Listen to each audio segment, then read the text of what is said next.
जय जय रघुवीर समर्थ। उपासना श्रवण करताना झोप काय येते?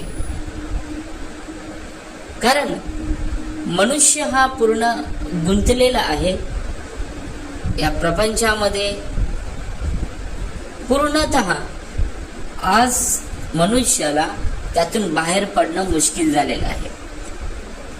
श्रवणाची गोडी, उपासनेची गोडी ही खूप कमी लागते। श्रवण करायचं म्हटलं ईश्वरी स्मरण, तर कित्येक वेळा ज्यावेळी समोर असतो ईश्वराच्या, त्याच वेळी त्यातून त्याला बाहेर पडणं मुश्किल होऊन जातं। कारण ते 8 प्रकारचे विषय त्याला सतावत असतात। देवाजवळ अगरबत्ती ओवाळताना, ईश्वराजवळ हात जोडून उभे राहताना सुद्धा डोक्यामध्ये 1000 विचार प्रकार येत राहतात की आज काय करायचंय, कुठे जायचंय, जेवायला काय करायचंय, बाहेर कुठे जायचंय, मीटिंग काय आहे, असे 1000 प्रश्न त्याच्या डोक्यामध्ये येत राहतात।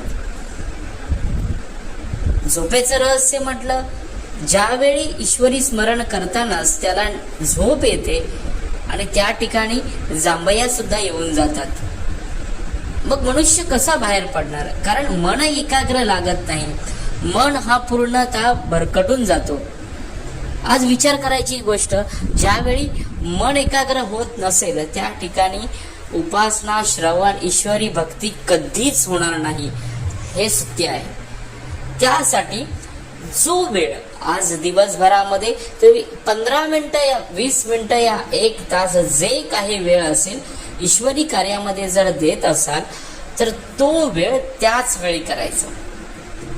जेवण करायच्या वेळी जेवण करायचं, टीव्ही बघायच्या वेळी टीव्हीच बघितली पाहिजे, पण उपासना करताना, ईश्वरी कार्य करताना तेच झालं पाहिजे जे फक्त ईश्वराशी कनेक्ट मनुष्य हा झाला पाहिजे।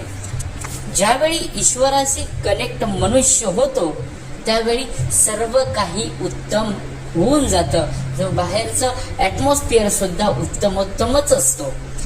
प्रसंग इतकाच आहे की ज्यावेळी निंदा येते, झोप येते, त्यावेळी सर्व काही असं होऊन जातं की एखाद्या वेळी मोबाईल बघत बसलं तर मोबाईलमध्ये ईश्वरी कार्याची आठवण येत नाही, पण ज्यावेळी ईश्वरी भक्ती, ईश्वरी स्मरण करताना मोबाईलची आठवण येते, टीव्हीची आठवण येते, आता काय कार्यक्रम आहे त्याची आठवण येते। म्हणजे मनुष्य पूर्णपणे आज या गोष्टींमध्ये पूर्ण अडकलेला आहे।